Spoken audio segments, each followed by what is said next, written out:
আসসালামু আলাইকুম everyone, welcome to money YouTube channel Mariam's mom ব্লগে। আসলে সময়ের বন্ধুই প্রকৃত বন্ধু। আপনি যখন বিপদে পড়বেন তখন আপনার পাশে কে আছে সেটাই আপনাকে দেখতে হবে যে আপনার কোন বন্ধুটি ঠিক পাশে আছে। কারণ আপনি খাওয়ার সময় অনেক বন্ধু পাবেন, আপনি ভালো মন্দ রান্না করবেন, তখন আপনি একজনকে যদি দাওয়াত দেন তাহলে আরও দুইজন, আপনার এক বন্ধুকে দাওয়াত দিলেন, আপনার বন্ধু আর তার দুই এক বন্ধু আছে তাদেরকেও নিয়ে আসবে যে চলো আমার বন্ধু দাওয়াত দিয়েছে, সে কিছু বলবে না, তোমাদের নিয়ে যাই।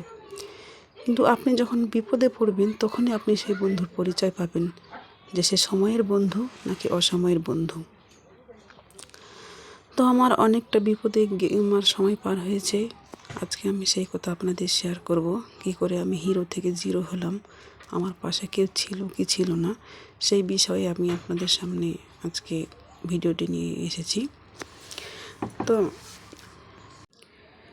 আমি আমার জীবনে কতটা স্ট্রাগল করে আজকে দুটো ডাল ভাত খাচ্ছি সে কথা আপনাদের সাথে শেয়ার করব। তো আমার বিয়ে হয় 2013 সালের জুলাইয়ের 1 তারিখ, আর আমার 15 সালে একটি মেয়ে হয়, আমার 16 সালে আবার একটি বেবি হয়। তো আমার বেবি যখন বড়টা যখন 1 বছর প্লাস, তখন আমার ছোট মেয়েটা আবার 3-4 মাসের পেটেও আমার, তখনই আমার হাজব্যান্ড একটু ক্রাইসিসে পড়ে, ওর অনেক টাকা পয়সা অনেক লস হয়ে যায়, জানি না কী কারণে, হয়তো বা তার কোনো ব্যক্তিগত কারণে বা যে কারণে হোক। তখন সদ্য বিবাহিত আমি, নতুন হিসেবে সে আমার সাথে অতটা কিছু শেয়ার করতো না, সেই জন্য সব কিছু জানতাম না। তো আসলে ভাগ্যদোষে আমার এরকম হয়েছে, জানি না, অনেক টেনশন অনেক চিন্তাধারা আমার জীবনে নেমে আসে যে একটা বেবি আমার হয়ে গেছে অলরেডি, আর একটা বেবি আমার পেটে, আর আমার এই অবস্থা কেন হলো। অনেক চিন্তা অনেক ভাবনা নিয়ে আমার দিন কাটছিল। তো আমার হাজব্যান্ড আবার বাইরে চলে গেল আমাকে রেখে যাওয়ার পরে আবার ও আমাকে নিয়ে চলে গিয়েছিল। তো সেখান থেকেই আমার জীবনের স্ট্রাগল শুরু। সেই গল্প আজকে আপনাদের শোনাবো, আমার জীবনটা ঠিক কতটুকু আমি এগিয়েছি। তো সেই কথা বলার জন্য আমি আপনাদের সামনে হাজির হলাম। তো আমার বাসাটা একটু রোড সাইডে, সেই জন্যই অনেক আওয়াজ আসছে বাইরে থেকে।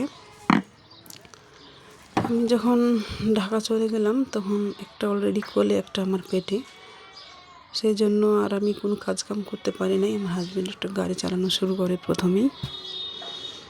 পরে যখন আমার মেয়েটা 3 বছর হয় বড়টা, আর ছোটো মেয়েটা 2 বছর হয়েছিল, তখনই আমার ভাড়াটিয়ার, আমার যে বাসায় ভাড়া থাকতাম সে ভাড়াটিয়ারা বলতে শুরু করলো যে 2টা মেয়ে এখন ছোট আছে, এখন তুমি একটা কাজে লেগে পড়ো, কারণ ঢাকা শহরে এমন একটা জায়গা যে একজনের ইনকাম দিয়ে দুজনে চলা মুশকিল হয়ে যাবে।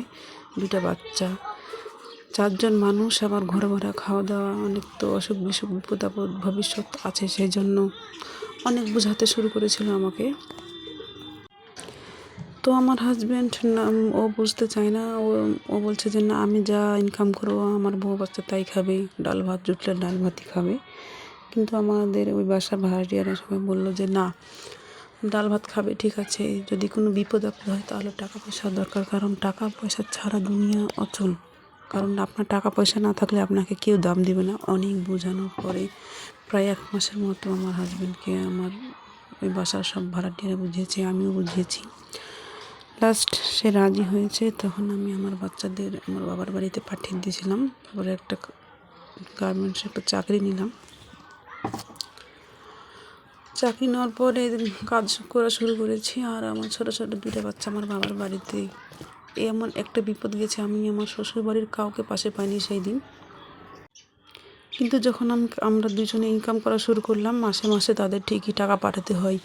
ফোন দিলেই তাদের যত অভিমান অভিযোগ, তাদের নেই এটা নেই ওটা নেই। আমার হাজব্যান্ডও অনেক ভালোবাসে তারপর আমার বাবাকে, সেই জন্য ওর ইনকাম, ওর যদি না থাকে আমার বেতনের টাকা দিয়েও সে পাঠায় বাড়িতে, আর ওই টাকা দিয়ে, আমার কষ্টের টাকা দিয়ে তারা আনন্দে ফুর্তিতে জীবনটা কাটিয়েছে, খাওয়া দাওয়া করেছি। তো আপনারাই বলেন, 2টা বাচ্চা, ছোট বাচ্চা রেখে, তো আমার বাচ্চা 2টা রেখে কাজ করতে আমার অনেক কষ্ট হচ্ছিল, তারপরও কাজ করছিলাম শুধু আমার হাজব্যান্ডের দিকে চেয়ে। আমিও ভেবেছিলাম যে যদি আমি 2 টাকা ইনকাম করি তাহলে আমার হাজব্যান্ডের সুবিধা হবে চলাফেরার জন্য, আমাদেরও ভবিষ্যৎ আছে, সন্তানের ভবিষ্যৎ আছে সেই ভেবে। তো কাজ করতে করতে যখন 2022 সালে আমার একটু অসুস্থ হয়ে যায়, তখন আমি একটু আল্ট্রাসাউন্ড করাই। সেখানে আমার গোল ব্লাডার স্টোন ধরা পড়ে। ডক্টরের কাছে যাই, আবার আল্ট্রাসোনোগ্রাম করাই, আবার একই রিপোর্ট। আবার অন্য একটা ডক্টরের কাছে গেলাম, উনি আবার লিভার টেস্ট দিলেন। তো সেখানে আবার ফ্যাটি লিভার ধরা পড়েছে আমার। তারপর থেকে আমি অনেক অসুস্থ হয়ে গেলাম।